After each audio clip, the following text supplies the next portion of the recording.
오늘장 정리하겠습니다. 절대전략 신한금융투자 손영채 차장입니다. 안녕하세요. 네, 안녕하세요. 네, 오늘장 한마디 알려주세요. 네, 오늘장 한마디는 피하고 싶겠지만으로 피하고 정해보았습니다. 네. 싶겠지만 뭔가 감이 안 잡힙니다. 얘기를 좀 들어봐야 될 것 같은데 어떤 것을 피하고 싶었지만 점점점 뭔가 안 됐다 이런 표현인 것 같거든요. 알려주세요. 네, 우선 피하고 싶겠지만에 생략된, 이제 앞부분에 생략된 말은 불확실성이나 어떤 시장에 나와야 될 악재들을 생각하시면 될 것 같은데요. 2010년 이후 추석 연휴를 앞둔 한 주 동안 코스피의 추이를 보면 12번 중에 7번 약세를 보여주었고 주간 수익률 평균은 마이너스 0.47%로 이번 주 월요일, 화요일 2차 전지와 리오프닝 관련주로 인해서 뭔가 되게 오랜만에 상승을 많이 하고 있는 것 같은, 그리고 이들 섹터의 종목을 보유 중인 투자자들이라면 더더욱 시장에 걱정을 잠시 잊은 듯한 그런 상승률을 보여주고 있는데, 만약에 확률적으로 추석을 앞둔 남은 3일간의 기간 동안 변동성이 확대가 된다면 그 이유는 뭐가 있을까라고 생각을 좀 해봤습니다. 현재 글로벌 금융시장을 불안하게 만드는 근본적인 문제, 딱 두 가지인데요. 경기 둔화 그리고 연준의 통화정책 전환에 대한 불안감이다. 이렇게 정의를 할 수 있을 것 같은데요. 이 두 가지는 양립하기는 어렵지만 만약에 동시에 현실화된다라고 하면 시장에는 가장 부정적인 조합이 형성될 수도 있다라고 생각을 하고 있습니다. 테이퍼링 하지만 시행된다고 하더라도 향후 1년간 유동성 공급 자체는 지속될 것이고요. 통화정책의 전환 여부는 그 다음 문제이기 때문에 뒤에서 자세히 말씀드리겠지만 9월 FOMC 처음 공개될 2024년 금리 점도표가 가장 중요할 것 같고요. 지난주에 말씀드렸듯이 나올 것은 빨리 나와주는 게 오히려 시장에 좋다라는 생각을 가지고 있고요. 이번 주 남은 3일간 변동성이 확대된다면 물타기 등 비중 확대의 기회라 생각하시고 적극적인 공격적인 그런 대응보다는 방어를 준비한다는 생각을 가지시면 좋을 것 같습니다. 3,100포인트 선에서는 평정심을 유지하는 것에 집중을 하시고 변동성이 커질수록 대응 강도를 높여가는 그런 여유 있는 투자 자세가 필요할 것으로 판단이 됩니다. 변동성이 커질수록 대응 강도를 높여간다는 게 무슨 의미인가요? 변동성이 확대될, 쉽게 말해서 하락하는 장이라고 가정을 한다면 조정폭이 커질수록 그 매수 비중을 늘려간다, 이렇게 이해를 하시면 좋을 것 같아요. 오늘장에서도 많은 종목이 뉴스를 쏟아내면서 움직임이 나왔고 또 변동성 큰 종목도 있었습니다. 체크 포인트들 압축해 볼까요? 네, 오늘 자책 포인트. 우선 코스피의 경우 미국 물가 그리고 중국 실물 지표 발표 앞두고 민감주와 리오프닝 주 관련해서 강세를 나타냈습니다. 호텔신라 그리고 대한항공, CJCGV와 아난티 등 소위 위드 코로나 관련주들의 전반적인 상승이 눈에 띈 하루였는데요. 최근 시장의 화두가 되고 있는 2차 전지 관련주들은 미국 민주당의 전기차 인센티브 확대 추진 등 호재로 어제에 이어서 오늘도 상승세 유지하는 모습이었습니다. 지금 반도체와 그리고 소프트웨어 업종이 쉬어가는 자리를 2차 전지 관련한 주식들이 대신하고 있는 것 같은데요. 강한 흐름 여전히 이어질 것 같다라고 보고 있습니다. 외국인의 양시장 순매수로 인해서 상승폭이 더욱 커졌었고 코스닥 시장의 경우 대부분 업종 상승하면서 1% 이상 지수를 올렸습니다. 이어서 오늘 수급 특징주를 한번 살펴볼 텐데요. 에코프로비엠의 SK이노베이션향 공시 10조 원 이후에 심리까지 개선이 되면서 오늘도 강한 상승세를 이어가는 모습이었습니다. KLX 100 거래소 100 종목 중에서는 아까 말씀드린 리오프닝 종목 외에 카카오뱅크의 7%대 상승이 눈에 띄는 모습이었고요. 그 외에 율촌화학 그리고 효성첨단소재, 효성그룹들의 중에서도 효성첨단소재의 주가 상승률이 계속해서 이어지고 있다. 최소 목표가를 7자리로 봐야 한다는 말도 들려오는 것 같습니다.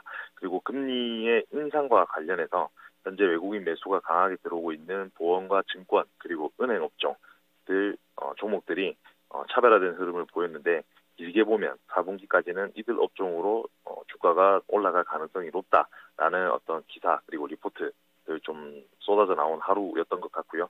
코스닥 시장은 모든 업종이 전반적으로 다 상승을 했습니다.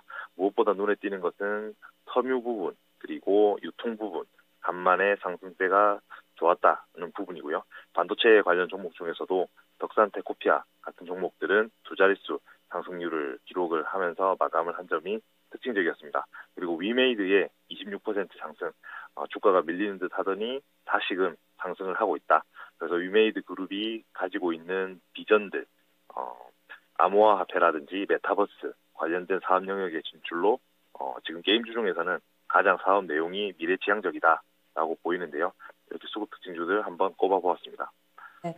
좀 전에 효성 첨단 소재 7자리 이야기하시길래 이렇게 딱 와닿지 않았었는데 보니까 지금은 70만 원대니까 100만 원 넘는다 그 얘기네요. 7자리 수가 되려면 100만 원이 넘어야 되는데 그만큼 그 장밋빛 전망들도 나오고 있다. 특징적인 종목군까지 이렇게 좀 압축을 해주시니까 오늘장이 이렇게 쭉 머릿속에 스쳐 지나가는 모습입니다. 내일장에서는 어떤 게 중요할까요? 네, 내일장 체크포인트 역시 두 가지로 나눠서 말씀을 드릴 텐데요. 첫 번째는 추석 직후 발표될 FOMC 회의 결과입니다. 오는 23일이죠. 추석 직후고요. FOMC 결과가 발표가 되는데 역시나 테이퍼링에 대한 언급 가장 중요하고요. 발언 자체는 예견됐던 일이다. 그래서 영향은 제한적일 것으로 보는 견해가 많습니다. 다만 구체적인 내용에 따라서 변동성은 달라질 수가 있다. 이렇게 이해를 하시면 되고 현재로서는 미국 내 코로나19의 신규 확진자 수는 감소 그리고 노동시장이 전반적으로 개선되고 있다. 이런 상황이기 때문에 9월 FOMC에서 연내 테이퍼링과 신축적 자산 매입 속도 조절 이를 골자로 하는 어떤 윤곽만 제시될 가능성이 높습니다.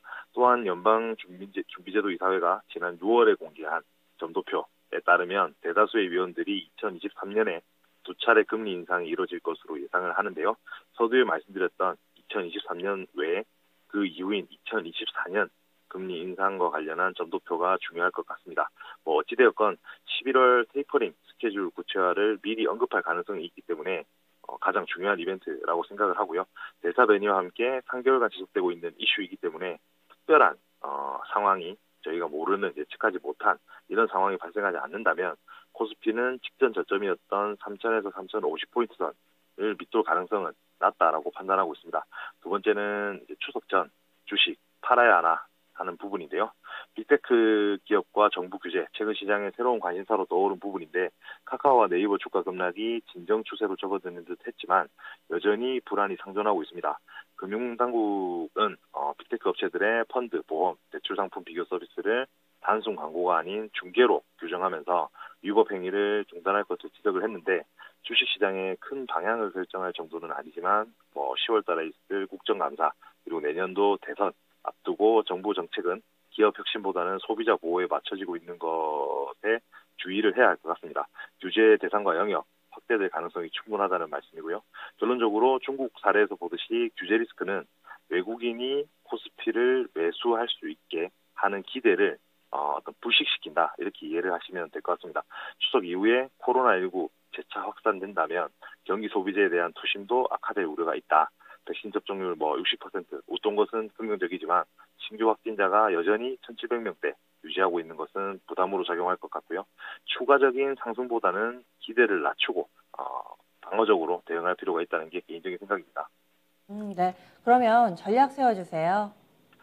네, 내일장 투자 전략. 이익 하향 우려에 따른 지속적 퍼 하락에는 이익 상향과 외국인 매수가 동시에 충족하는 이 두 조건을 동시에 충족하는 종목으로 대응하자는 게 내일장 투자 전략의 한 줄 요약인데요.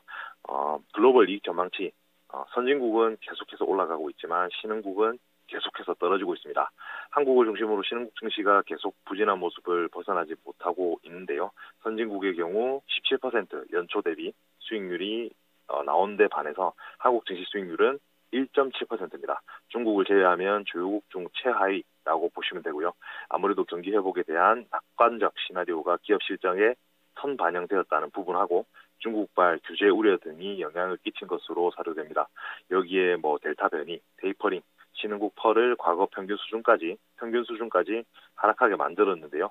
하반기 증시의 위험 요인 중 이와 관련한 것은 내년 이익 증가율에 대한 우려입니다. 결국 과도한 이익 기대치에 대한 눈높이 하향 및 가격 조정이 현재 진행되고 있는 상황이다. 이렇게 보시면 자연스러울 것 같고 업종별 차별화 흐름 속에서도 이익 전망치가 상향 조정되면서 주가 영향력이 상당히 높은 외국인의 매수가 집중된 그런 업종 내에서 종목을 선별해내는 전략이 필요할 것 같습니다. 특히 철강과 보험 쪽은 이익 전망치 상향이 돋보이는 업종으로 이해를 하시면 되고 외국인의 매수 강도 그리고 저퍼를 고려한 유망주를 뽑아보면 OCI 그리고 삼성증권, 롯데정밀화학과 코오롱인더, 만도 등의 종목으로 포트폴리오 구성이 관심을 좀 가져볼 만한 것 같습니다.